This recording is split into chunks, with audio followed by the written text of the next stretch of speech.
там около 7 миллионов сумм.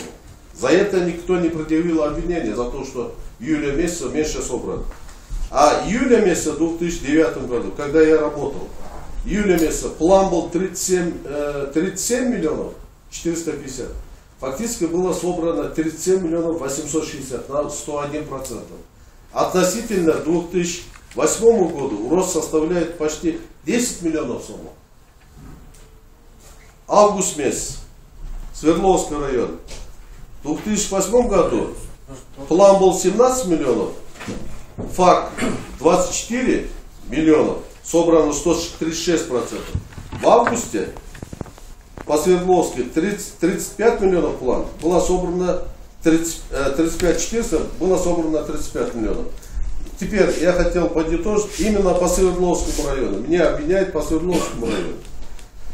В 2008 году, когда я не работал, было собрано 292 миллиона сомов. Это комментарий как может обвиняем по судебному. Нет, подождите.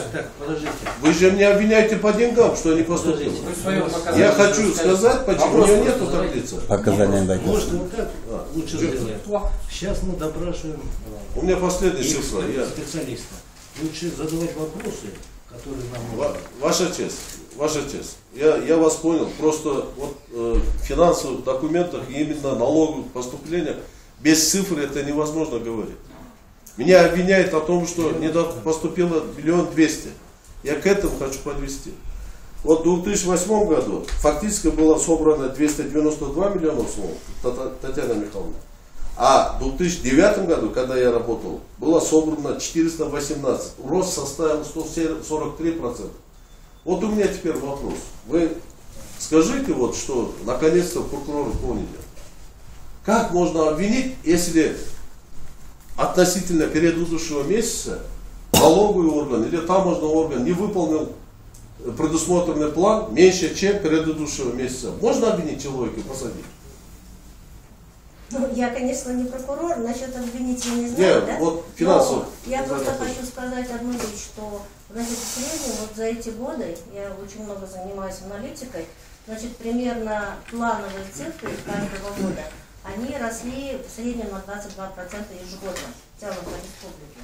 То есть, если рост там есть вот 40%, 30%, это хороший рост на самом деле. Теперь у меня к вам вопрос. Вот обратился бизнес-партнер в налоговый орган, согласно налогового кодекса. Мы сказали, пожалуйста, если будете представлять чьи-то интересы налогоплательщиков, это ваше право по закону. Этот бизнес-партнер составил договор с каждым плательщиком.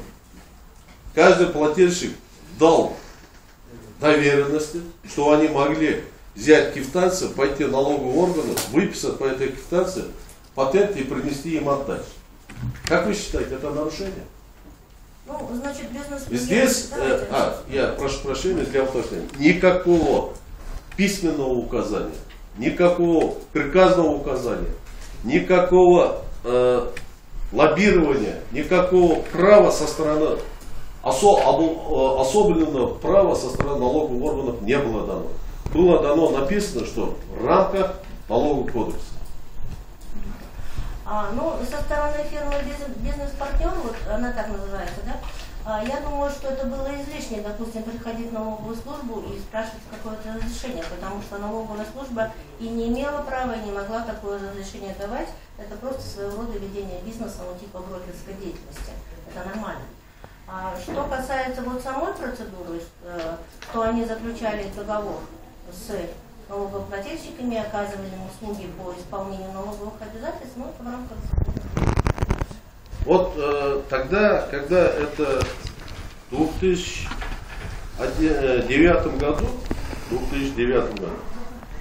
налоговые органы и эта фирма обратилась в Генеральную прокуратуру, которая надзирает над исполнением закона. Что пишет первый заместитель генерального прокурора? Генеральная прокуратура Кыргызской Республики, ваше обращение по вопросу законности деятельности бизнес-партнер, показания налогоплательщикам рассмотрены и сообщает. в соответствии со статьей 42 и 46 Налогового кодекса Крымской Республики, налогоплательщик вправе участвовать в налоговых правоотношениях лично, запятая, а также через налогового представителя. Налоговый представитель имеет право выступать в налоговых правоотношениях от имени представляемого налогоплательщика. Личное участие налогоплательщика в налоговых правоотношениях не лишает его права иметь налогового представителя. Запятая, равно как участие налогоплательщика не лишает налогоплательщика прав на личное участие в налоговых правоотношениях. Полномочия, права, обязанности, ответственность налогового представителя определяется действующим налоговым законодательством Крымской Республики, в соответствии с которым налоговым представителем налогоплательщика не может являться государственный орган или должностное лицо государственного органа.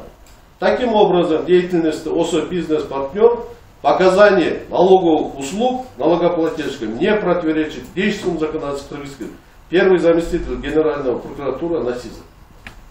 Мы 2009 года получили вот это, когда началось спор счета палат. Мы выиграли, несколько постановлений было. Вот скажите, пожалуйста, вот Вопрос задавайте. у меня вопрос. Если законодательно все предусмотрено, в вашей практике, вот как налоговый консультант, вы хороший специалист, давно консультируете, я сам консультировался. Скажите, вот за невыполнение или не за добор относительно предыдущего месяца в вашей практике встречался, что кого-то привлекали и сажали в тюрьму? Нет, в моей практике этого не встречалось. Спасибо. Да, у кого есть